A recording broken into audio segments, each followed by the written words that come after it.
श्री गणेशाय नमः। मैं हूँ वामिका और आप सभी का हमारी चैनल आध्यात्मिक सागर में बहुत बहुत स्वागत है। आप सभी का दिन शुभ और मंगलमय हो और भगवान श्री गणेश जी की कृपा आप पर सदा बनी रहे। आज आप सुनिए पौष मास महात्म्य का अध्याय 17। आज सुनिए आगे की कथा। उग्रेक्षण के गुप्तचरों ने उसे समाचार दिया कि कैलाशपति शिव आपके भय से दंडकारण्य के त्रिसंध्या क्षेत्र में अपने करोड़ों गणों और अनेक ऋषि मुनियों के साथ निवास करते हैं। शिव पत्नी पार्वती को एक पुत्र की प्राप्ति हुई है, जिसके बारे में ज्योतिषियों का कहना है कि वह असुरों का संहार करेगा। दैत्यराज ने कहा मैं इतना विशालकाय और महाबली तथा कहाँ वह छोटा सा नवजात शिशु, एक छोटा सा मच्छर किसी एक गजराज का वध कैसे कर सकता है। तभी उसने आकाशवाणी सुनी, दैत्यराज तेरा काल समीप है, तुझे मारने के लिए भगवान गणेश ने अवतार धारण कर लिया है। मिथ्या अभिमान छोड़कर उनकी शरण ले। अमात्यों ने कहा, त्रिभुवननाथ आपको अमर रहने का वर प्राप्त है, इसलिए चिंता कैसी। आकाशवाणी से इस प्रकार कहलाना देवताओं का षड्यंत्र मात्र प्रतीत होता है। आपकी आज्ञा हो तो हम में से कुछ वीर उस स्थान पर जाकर अवसर मिलते ही उस बालक को मार डालें, जिससे आप निश्चिंत हो सकें। उग्रेक्षण ने चैन की सांस लेते हुए कहा, यही करना होगा। शत्रु बालक पर अभी तो काबू पाना सरल है, बाद में वह प्रबल हो सकता है। असुर राज की आज्ञा पाते ही अनेक मायावी असुर उठ खड़े हुए और दंडकारण्य की गिरी कंदराओं में रहकर अवसर की प्रतीक्षा करने लगे। उन्होंने समस्त त्रिसंध्या क्षेत्र को अपना लक्ष्य बना लिया और वे वहां की प्रत्येक गतिविधि पर सतर्कता पूर्वक ध्यान रखने लगे। एक दिन एक असुर ने गिद्ध का रूप बनाया। कुटी से बाहर खेलते हुए गणेश जी के पास वो जा पहुंचा। उसने इधर उधर आहट लेकर देख लिया कि उसके क्रियाकलाप को देखने वाला कोई नहीं है, तो सहसा उन्हें अपनी भयंकर एवं विशाल चोंच में दबाकर आकाश में अत्यंत ऊंचाई पर उड़ चला। तभी किसी कार्यवश माता पार्वती जी बाहर आई तो उन्होंने पुत्र को कहीं नहीं देखा। इससे वे बोलने लगी, हे गणेश, और व्याकुलता से इधर उधर खोज करने लगी। आकाश में उड़ते हुए गृध्रासुर की चोंच में दबे हुए गणेश जी ने माता की पुकार सुनी तो असुर के मस्तक पर उन्होंने मुक्के से प्रहार किया। बस एक ही प्रहार ने असुर का मस्तक चूर्ण कर दिया और वो धरती की ओर गिरने लगा। गणेश जी सुखपूर्वक उसके मुख में बैठे रहे। माता ने गिद्ध सहित अपने पुत्र को आकाश से गिरता देखा तो उस ओर दौड़ी। इतने में ही राक्षस धराशायी हो गया और पार्वती जी ने तुरंत ही गणेश जी को उसकी चोंच से निकालकर अपनी गोद में ले लिया और स्तनपान कराने लगी। इसी तरह क्षेम और कुशन नाम के दो असुर बड़े बलवान थे। वे अवसर देखकर आश्रम में घुस आए, किंतु माता पार्वती को बालक के पास बैठी देखकर वे दबे पांव एक कोने में जा छिपे। जब माता उन्हें पालने में लिटाकर किसी कारणवश बाहर चली गईं, तब दोनों असुर पालने के पास आए और उसमें से बालक को उठाने लगे। तभी गणेश जी ने अपने पांव चलाए तथा लीला पूर्वक एक एक पदाघात दोनों पर कर बैठे। बस एक एक बार में ही दोनों असुर दूर जाकर इतने जोर से गिरे कि उनकी हड्डी पसलियों का ही चूर्ण हो गया। उनके हृदय फट चुके थे और रक्त वमन करके शांत हो चुके थे। माता आई तो यह दृश्य देखकर अवाक हो गई। उनकी समझ में नहीं आया कि यह दोनों यहाँ किस प्रकार आए और कैसे मारे गए। पार्वती जी ने अपने पुत्र को गोद में उठा लिया और गणों को आदेश दिया कि उन असुरों के शरीर उठाकर सुदूर अरण्य में फेंक दे। 3 राक्षस मारे जा चुके थे, किंतु बालक का बाल बांका नहीं हुआ। इससे असुरों में शंका तो उत्पन्न हो गई थी कि बालक में कोई विशेषता अवश्य है। फिर भी वे उसकी विशेष सामर्थ्य से अपरिचित ही थे, अतः मारने के लिए अनेक उपाय सोचने लगे। राक्षस दल में क्रूर नाम का एक असुर अत्यंत ही क्रूर था। उसे यथा नाम तथा गुण कहना अनुपयुक्त नहीं होगा। एक दिन उसका भी काल खींच ले गया। वहाँ पार्वती जी मंदिर में पूजन करने गई थी और बालक गणेश मंदिर के बाहर खेल रहे थे। उसने सोचा इससे अच्छा अवसर और कब आएगा। वह भी एक मुनि बालक का रूप बनाकर उनके साथ खेलने लगी। गणपति को उसकी क्रियाकलाप देखकर हंसी आ गई, किंतु वह उस गूढ़ हंसी का अर्थ न समझ सका।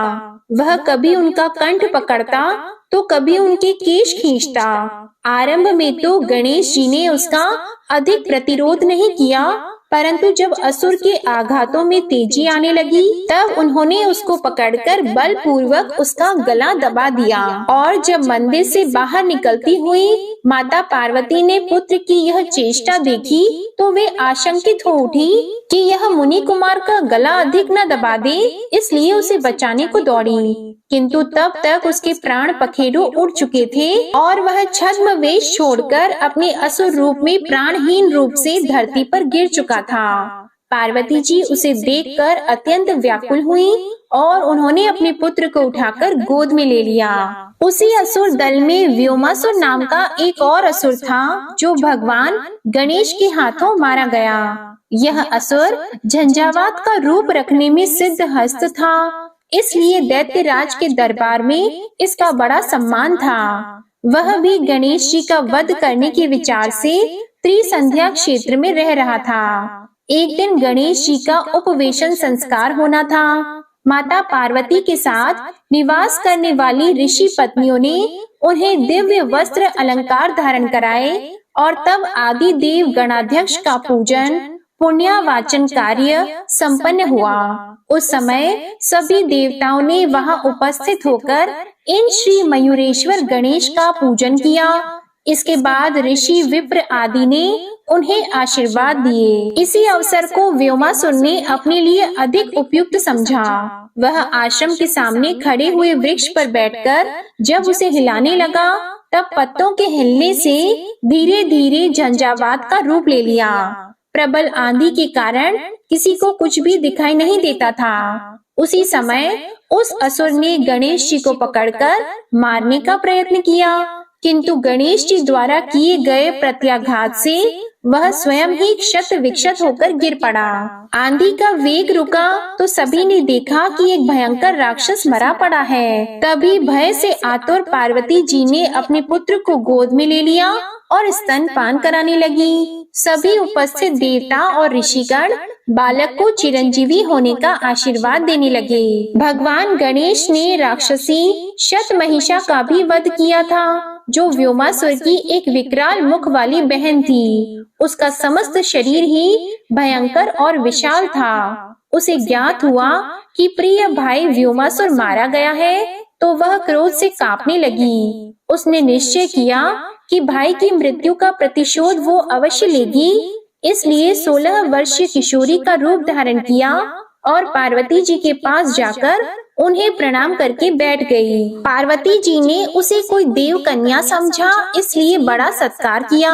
भोजन आदि से संतुष्ट करके उसे रात्रि में अपने ही पास सुलाया, परंतु गणेश जी उसकी समस्त गतिविधि पर दृष्टि रखे हुए थे। पार्वती जी को घोर निद्रा में पड़ी देखकर वह उठी और मयूरेश्वर को स्पर्श करने लगी। तभी सहसा उन्होंने उस राक्षसी के कान और नाक पकड़ लिए। राक्षसी ने अपने को छुड़ाने का प्रयत्न किया, किंतु छोड़ने की अपेक्षा पकड़ बढ़ती गई।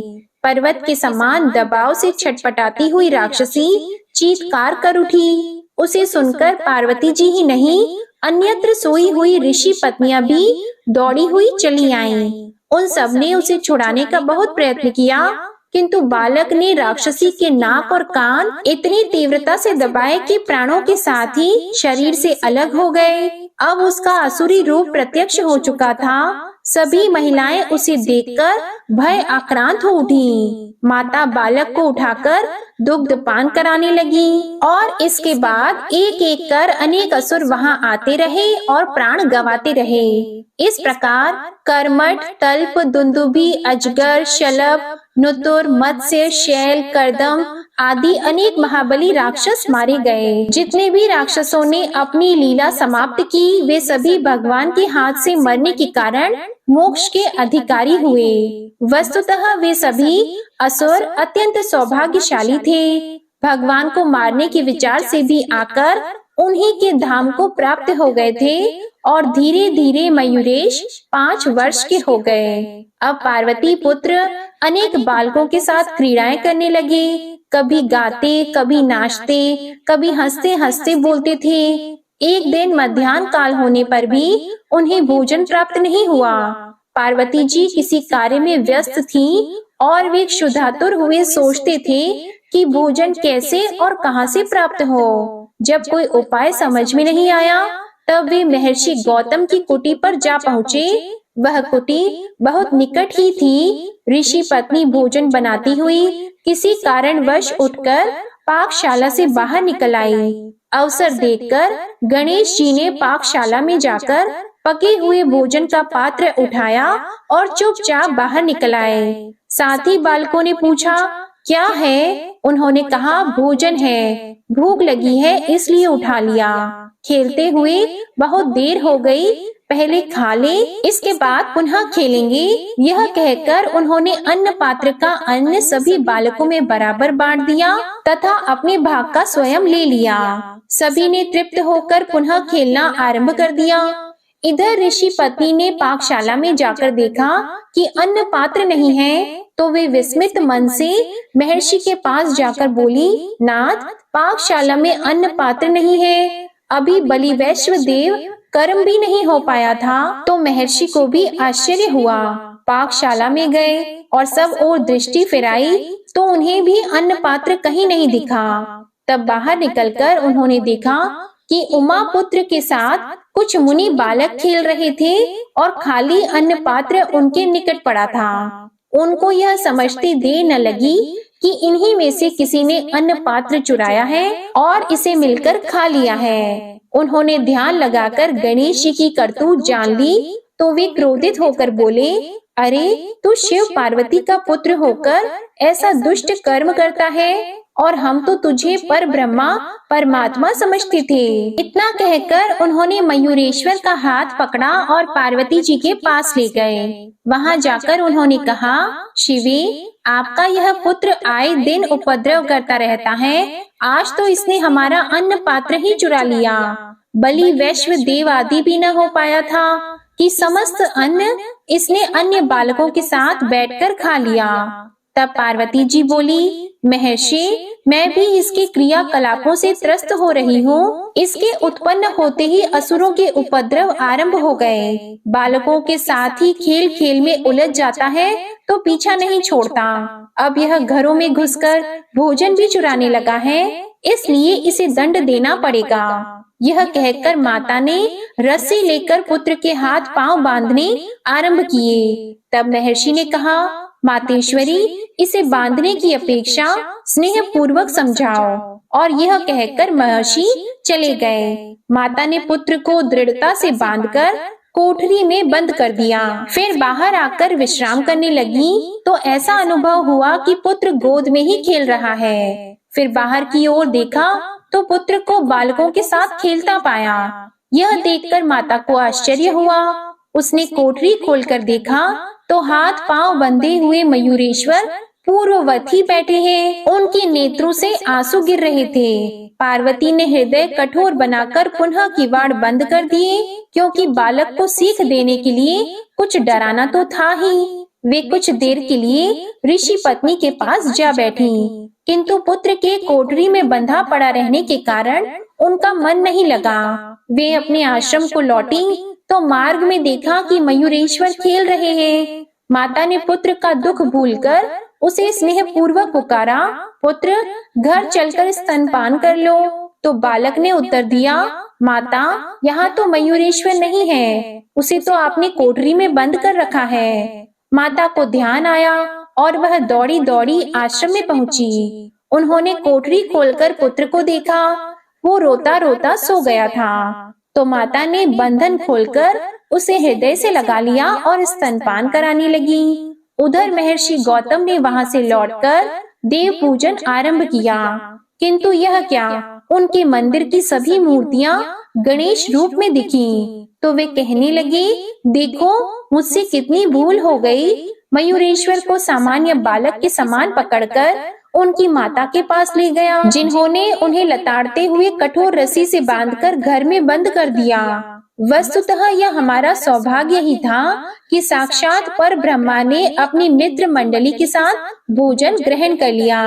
वे भगवान मेरा अपराध क्षमा करें। यह कहकर महर्षि श्री गणपति के ध्यान में मग्न हो गए और उनकी पत्नी अहल्या पुनः भोजन बनाने में व्यस्त हो गईं। आज की कथा यहीं तक। इसके आगे का वृतांत आप अगले अध्याय में सुनेंगे। आइए अब आपको सुनाते हैं भगवान श्री राम और सीता माता की कथा। वनवास के दौरान जब माता सीता जी को पानी की प्यास लगी, तभी श्री रामचंद्र जी ने चारों ओर देखा तो उनको दूर दूर तक जंगल ही जंगल दिख रहा था। फिर वे कुदरत से प्रार्थना करने लगे, हे जंगल जी, आसपास जहाँ कहीं भी पानी हो, कृपया वहां जाने का रास्ता दिखाएं। हे प्रिय भक्त जनों, तभी वहां पर एक मोर ने आकर श्री राम जी से कहा कि आगे थोड़ी दूरी पर एक जलाशय है, आइए मैं आपका मार्ग पथ प्रदर्शक बनता हूँ, लेकिन रास्ते में हमारी भूल चूक होने की संभावना है। श्री रामचंद्र जी ने पूछा कि वह क्यों? तब मोर ने उत्तर दिया कि मैं उड़ता हुआ जाऊंगा और आप चलते हुए आएंगे, इसलिए रास्ते में मैं अपना एक एक पंख बिखरता हुआ जाऊंगा, उसके सहारे आप जलाशय तक पहुंच ही जाओगे। हे प्रिय भक्त जनों, इस बात को तो हम सभी जानते हैं कि मोर के पंख एक विशेष समय एवं एक विशेष ऋतु में ही बिखरते हैं। अगर वह अपनी इच्छा विरुद्ध पंखों को बिखेरे तो उसकी मृत्यु हो जाती है, और हुआ भी वही। अंत में जब मोर अपनी अंतिम सांस ले रहा होता है, उसने कहा कि वह कितना भाग्यशाली है कि जो जगत की प्यास बुझाते हैं, ऐसे प्रभु की प्यास बुझाने का उसे सौभाग्य प्राप्त हुआ। मेरा जीवन तो धन्य हो गया, अब मेरी कोई भी इच्छा शेष नहीं रही।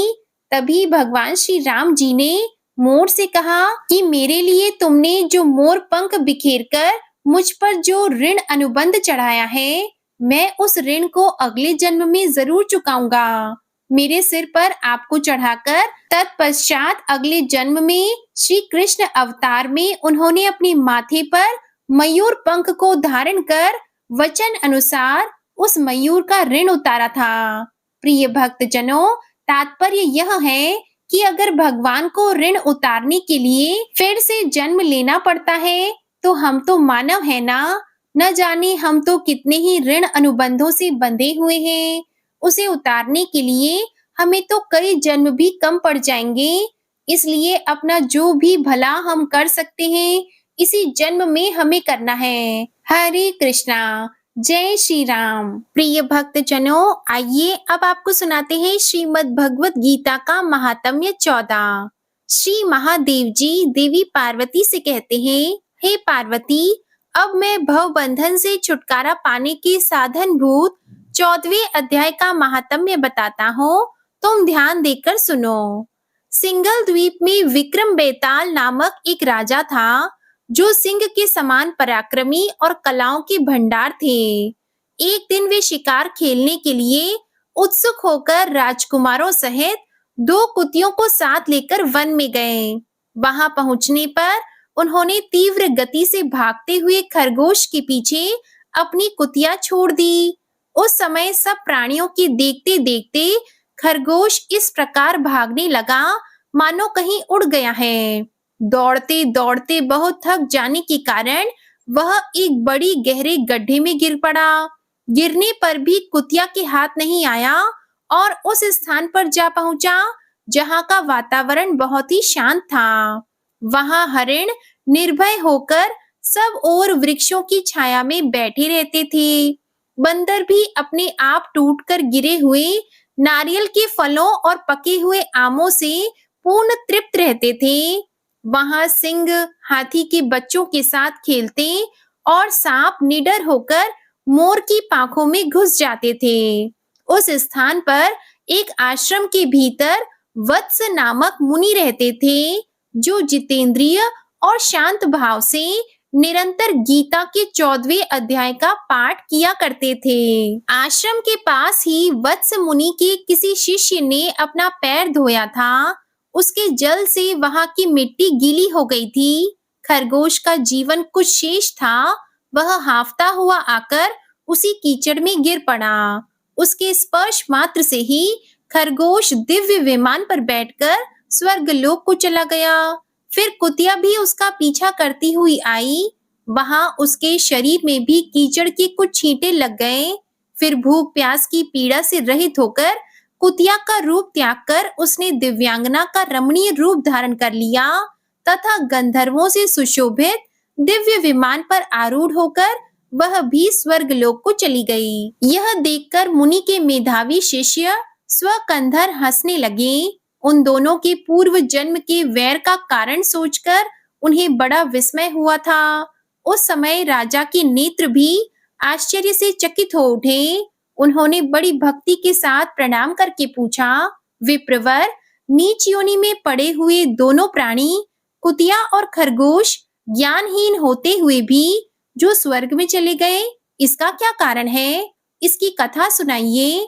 तब शिष्य ने कहा, भूपाल, इस वन में वत्स नामक ब्राह्मण रहते हैं। वे बड़े जितेंद्रिय महात्मा हैं। गीता के 14वें अध्याय का सदा जप किया करते हैं। मैं उन्हीं का शिष्य हूँ। मैंने भी ब्रह्म विद्या में विशेषज्ञता प्राप्त की है। गुरुजी की ही भांति मैं भी 14वें अध्याय का प्रतिदिन जप करता हूँ। मेरे पैर धोने के जल में लौटने के कारण यह खरगोश कुतिया के साथ स्वर्गलोक को प्राप्त हुआ है। अब मैं अपने हंसने का कारण बताता हूँ। महाराष्ट्र में प्रत्युदक नामक महान नगर है। वहां केशव नामक एक ब्राह्मण रहता था, जो कपटी मनुष्यों में अग्रगण्य था। उसकी स्त्री का नाम विलोभना था। वह स्वच्छंद विहार करने वाली थी। इससे क्रोध में आकर जन्म भर के वैर को याद करके ब्राह्मण ने अपनी स्त्री का वध कर डाला और उसी पाप से उसको खरगोश की योनि में जन्म मिला।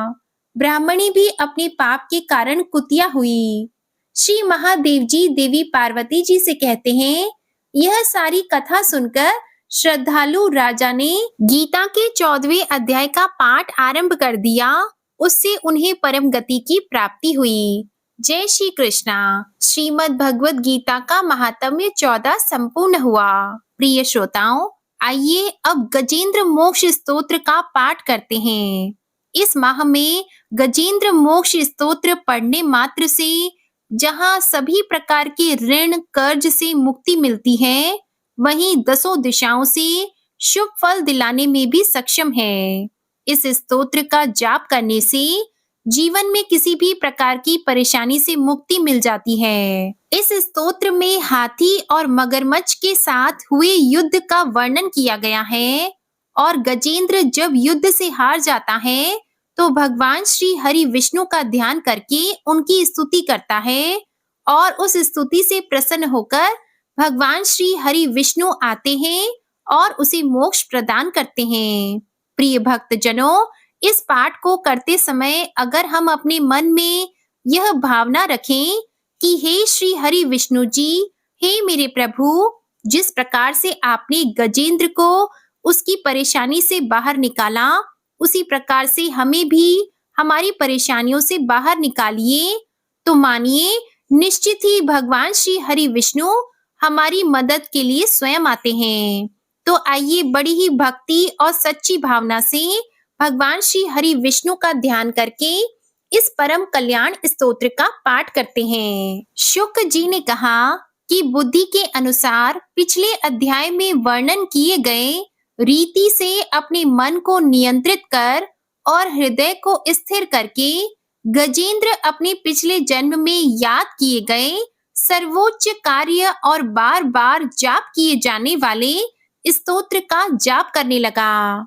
गजेंद्र ने मन ही मन श्री हरि विष्णु को ध्यान करते हुए कहा कि जिनके प्रवेश करने से शरीर और मस्तिष्क चेतन की तरह व्यवहार करने लगते हैं, ओम द्वारा लक्षित और पूरे शरीर में प्रकृति और पुरुष के रूप में प्रवेश करने वाले उस सर्वशक्तिमान देवता का मैं मन ही मन स्मरण करता हूँ, जिनके सहारे ये पूरा संसार टिका हुआ है, जिनसे ये संसार अवतरित हुआ है, जिन्होंने प्रकृति की रचना की है और जो खुद उसके रूप में प्रकट हैं, लेकिन इसके बावजूद भी वो इस दुनिया से सर्वोपरि और श्रेष्ठ हैं।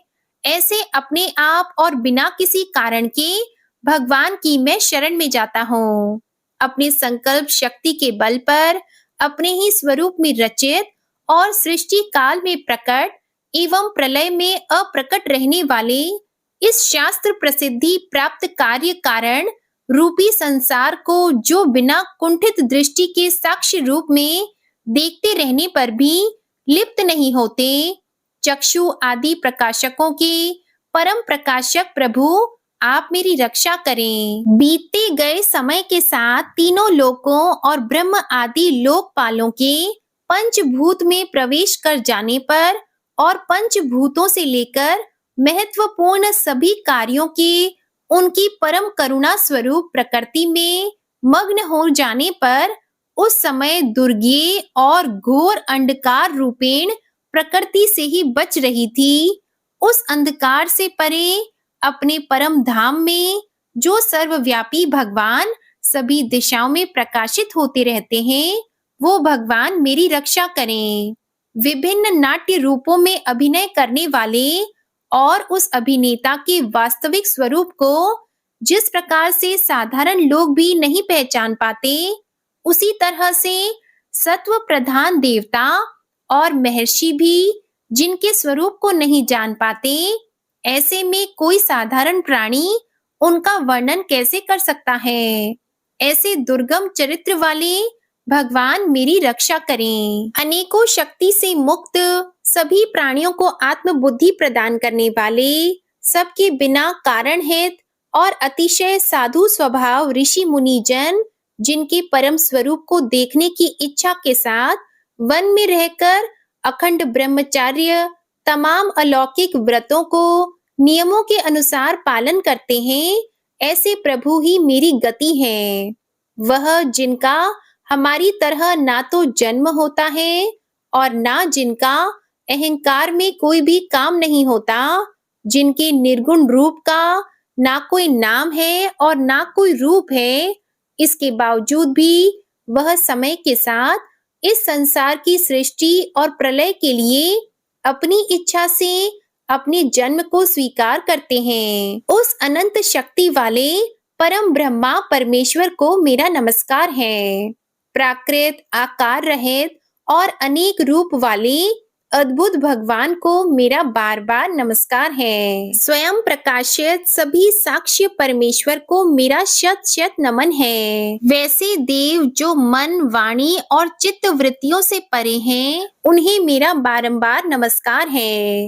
विवेक से परिपूर्ण पुरुष के द्वारा सभी सत्व गुणों से परिपूर्ण निवृत्ति धर्म के आचरण से मिलने वाले योग्य मोक्ष सुख की अनुभूति रूपी भगवान को मेरा नमस्कार है। सभी गुणों के स्वीकार शांत रजोगुण को स्वीकार करके अत्यंत और तमोगुण को अपनाकर मूड से जाने जाने वाले बिना भेद के और हमेशा सद्भाव से ज्ञान धनी प्रभु को मेरा नमस्कार है। शरीर के इंद्रिय के समुदाय रूप सभी पिंडों के ज्ञाता सभी के स्वामी और साक्षी स्वरूप देव आपको मेरा नमस्कार है।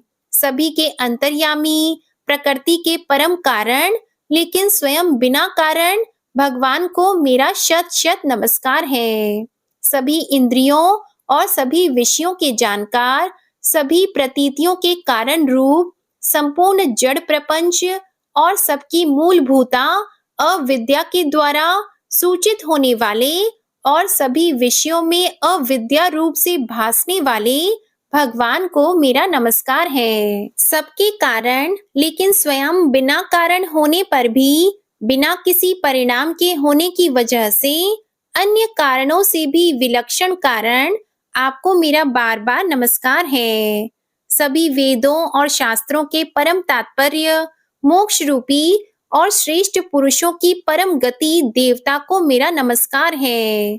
वह जो त्रिगुण रूपों में छिपी हुई ज्ञान रूपी अग्नि है, वैसे गुणों में हलचल होने पर जिनके मन मस्तिष्क में संसार को रचने की वृत्ति उत्पन्न हो उठती हो, और जो आत्मा तत्व की भावना के द्वारा विधि निषेध रूप शास्त्र से भी ऊपर उठे हो, जो महाज्ञानी महात्माओं में स्वयं प्रकाशित हो रहे हो, ऐसे भगवान को मेरा नमस्कार है। मेरे जैसे शरणागत पशु के समान जीवों की अविद्या रूप फांसी को पूर्ण रूप से काट देने वाले परम दयालु और दया दिखने में कभी भी आलस नहीं करने वाले भगवान को मेरा नमस्कार है।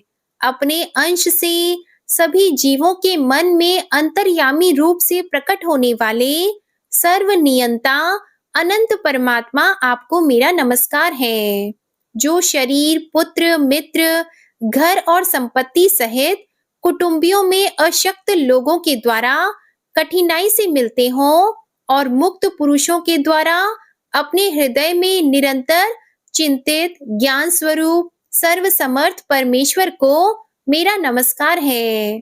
वह जिन्हें धर्म अभिलषित भोग धन और मोक्ष की कामना से मनन करके लोग अपनी मनचाही इच्छा पूर्ण कर लेते हैं, अपितु जिन्हें विभिन्न प्रकार के अयाचित भोग और अविनाशी पार्षद शरीर भी देते हैं, वैसे अत्यंत दयालु प्रभु मुझे इस प्रकार के विपदा से हमेशा के लिए बाहर निकालें। वह जिनके एक से अधिक भक्त हैं, जो मुख्य रूप से एकमात्र उसी भगवान की शरण में हैं, जो धर्म अर्थ आदि किसी भी पदार्थ की अभिलाषा नहीं रखते हैं, जो केवल उन्हीं के परम मंगलमय एवं अत्यंत विलक्षण चरित्र का गुणगान करते हुए उनके आनंदमय समुद्र में गोती लगाते रहते हैं, उन अविनाशी सर्वव्यापी सर्वमान्य ब्रह्म आदि के भी नियामक अभक्तों के लिए भी हमेशा प्रकट होने वाले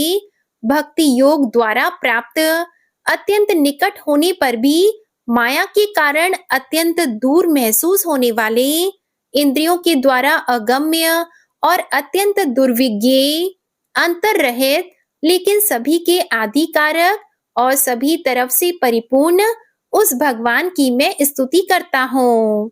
वो जो ब्रह्मा सहित सभी देवता चारों वेद समस्त चर और अचर जीव के नाम और आकृति भेद से जिनके अत्यंत क्षुद्र अंशों से रचित हैं, जिस तरह से जलती हुई अग्नि की लपटें और सूरज की किरणें हर बार निकलती हैं और फिर से अपने कारण में लीन हो जाती है, उसी प्रकार बुद्धि मस्तिष्क इंद्रियां और नाना योनियों के शरीर जिन सभी गुणों से प्राप्त शरीर जो स्वयं प्रकाश परमात्मा से अवतरित होकर फिर से उन्हीं में लीन हो जाता है। वह भगवान जो ना तो देवता है ना असुर ना मनुष्य और ना ही मनुष्य से नीचे किसी अन्य योनि के प्राणी, ना ही वो स्त्री है ना पुरुष और ना ही नपुंसक और ना ही वो कोई ऐसे जीव हैं जिनका इन तीनों ही श्रेणी में समावेश है।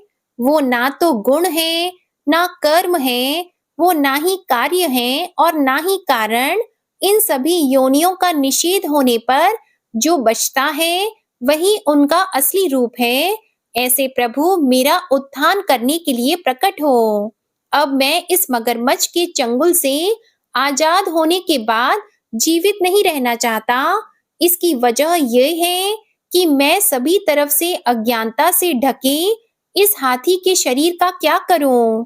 मैं आत्मा के प्रकाश से ढक देने वाले अज्ञानता से युक्त इस हाथी के शरीर से मुक्त होना चाहता हूँ, जिसका काल क्रम से अपने नाश नहीं होता बल्कि ईश्वर की दया और ज्ञान से उदय हो पाता है। इस प्रकार से मोक्ष के लिए लालायित संसार के रचयिता स्वयं संसार के रूप में प्रकट, लेकिन संसार से परे, संसार में एक खिलौने की तरह खेलने वाले, संसार में आत्म रूप से व्याप्त, अजन्मा, सर्वव्यापी एवं प्राप्य वस्तुओं में सर्वश्रेष्ठ श्री हरि का केवल स्मरण करता हूँ और उनकी शरण में जाता हूँ। वह जिन्होंने भगवत शक्ति रूपी योग के द्वारा कर्मों को जला डाला है, जिन्हें समस्त योगी ऋषि अपने योग के द्वारा अपनी शुद्ध हृदय में प्रकट देखते हैं, उन योगेश्वर भगवान को मेरा नमस्कार है। वह जिनके तिगुणे शक्तियों का राग, रूप, वेग और असहाय है, जो सभी इंद्रियों के विषय रूप में मौजूद हैं, वह जिनकी इंद्रियां समस्त विषयों में ही बसी रहती हैं, ऐसे लोग जिनको मार्ग मिलना भी असंभव नहीं है, वैसे शरणागत एवं अपार शक्तिशाली वाले भगवान आपको मेरा नमस्कार है। वह जिनकी अविद्या नाम के शक्ति के कार्य रूप से ढके हुए हैं, वह जिनके रूप को जीव समझ नहीं पाते, ऐसे अपार महिमा वाले भगवान की मैं शरण लेता हूँ। श्री शुकदेव जी कहते हैं कि वह जिसने पूर्व प्रकार से भगवान के भेद रहित सभी निराकार रूप का वर्णन किया था, उस गजराज के करीब जब ब्रह्मा जी साथ में अन्य कोई देवता नहीं आए, जो अपने विभिन्न प्रकार के विशेष विग्रह को ही अपना रूप मानते हैं, ऐसे में साक्षात विष्णु जी, जो सभी के आत्मा होने के कारण सभी देवताओं के रूप हैं, तब वहां प्रकट हुए। गजराज को इस प्रकार से दुखी देखकर और उसके पढ़े गए स्तुति को सुनकर चक्रधारी प्रभु इच्छा अनुसार वेग वाले गरुड़ की पीठ पर सवार होकर सभी देवों के साथ उस स्थान पर पहुंचे जहां वह गज था। सरोवर के अंदर महाबलशाली मगरमच्छ द्वारा जकड़े और दुखी उस हाथी ने आसमान में गरुड़ की पीठ पर बैठे और हाथों में चक्र लिए भगवान विष्णु को आते हुए जब देखा, तो वह अपनी सूंड में पहले से ही उनकी पूजा के लिए रखे कमल के फूल को श्री हरि पर बरसाते हुए कहने लगा, सर्व पूज्य भगवान श्री हरि, आपको मेरा प्रणाम। सर्व पूज्य भगवान श्री हरि, आपको मेरा नमस्कार। लाचार हाथी को देखकर श्री हरि विष्णु गरुड़ से नीचे उतरकर सरोवर में उतर आए और बेहद दुखी होकर ग्राह सहित उस गज को तुरंत ही सरोवर से बाहर निकाल आए और देखते ही देखते अपने चक्र से मगरमच्छ के गर्दन को काट दिए और हाथी को उस पीड़ा से बाहर निकाल लिया। प्रिय भक्तजनों, इस प्रकार गजेंद्र मोक्ष स्तोत्र संपूर्ण हुआ। प्रेम से बोलिए भगवान श्री हरि विष्णु जी की जय। जय माता लक्ष्मी जी, जय हो नारायण भगवान की। आज की कथा पसंद आई हो तो वीडियो को लाइक करके चैनल जरूर सब्सक्राइब कीजिएगा और कमेंट में लक्ष्मी नारायण भगवान जी की जय भी जरूर लिखिएगा। इसी के साथ आज आप हमारे चैनल पर बुधवार की व्रत कथा भी जरूर सुनिएगा। जय श्री राधे कृष्णा।